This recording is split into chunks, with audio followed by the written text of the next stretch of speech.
वज़ीर-ए-आज़म पाकिस्तान इमरान खान की ज़ेर सदारत वफाकी काबीना का इजलास शुरू हो चुका है। 16 निकाती एजेंडा आज ज़ेर गौर रहेगा। काबीना आज DG रेडियो पर तैनाती की मंजूरी भी देंगे। बात करेंगे, हमारे साथ गुलाम मुर्तज़ा मौजूद है। गुलाम मुर्तज़ा, जो पेट्रोलियम मसनूआत में इजाफे की तजवीज़ है, समरी है, वो भी आज पेश की जाएगी।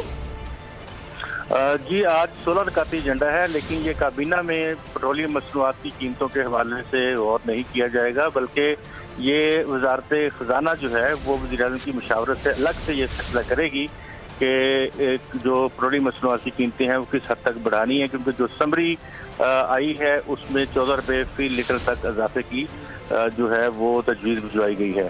वज़ीर-ए-आज़म और वज़ीर ख़ारजा जो हैं आज काबीना को दौरा चीन पर एतमाद में लेंगे। मशीर ख़जाना और कामर्स जो हैं वो पाक चीन माहिदों पर और फ्री ट्रेड एग्रीमेंट चीन के साथ जो हुआ है उस पर काबीना को बताएंगे। रज़ाक दाऊद की जानिब से मुस्बत असरात मुरतब जो हुए हैं पाकिस्तान की तजारत पर, उन पर भी ब्रीफिंग दी जाएगी। वज़ीर मनसूबाबंदी CPEC के दूसरे मरहले के बारे में काबीना को आगाह करेंगे। पेट्रोलियम और पावर डिवीजन को अलग अलग वजारत बनाने का जायजा आज ले रही है काबीना, और इसका भी फैसला किया जाएगा। दोनों वजारतों को अलग अलग दोबारा से वजारतें बना दिया जाएगा। इसी तरह से टैक्स एमनेस्टी स्कीम 2019 जो है उस पर भी आज काबीना फैसला करेगी, क्योंकि जो इस्लाहात उसमें लानी थी उसमें इस्लाहात लाई जा चुकी हैं।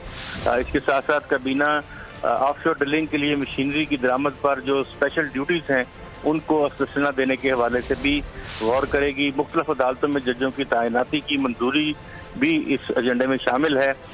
रूल्स ऑफ प्रोसीजर के शेड्यूल 2 में इंक्वायरी एक्ट 2017 की शमूलियत की मंजूरी भी आज काबीना देगी।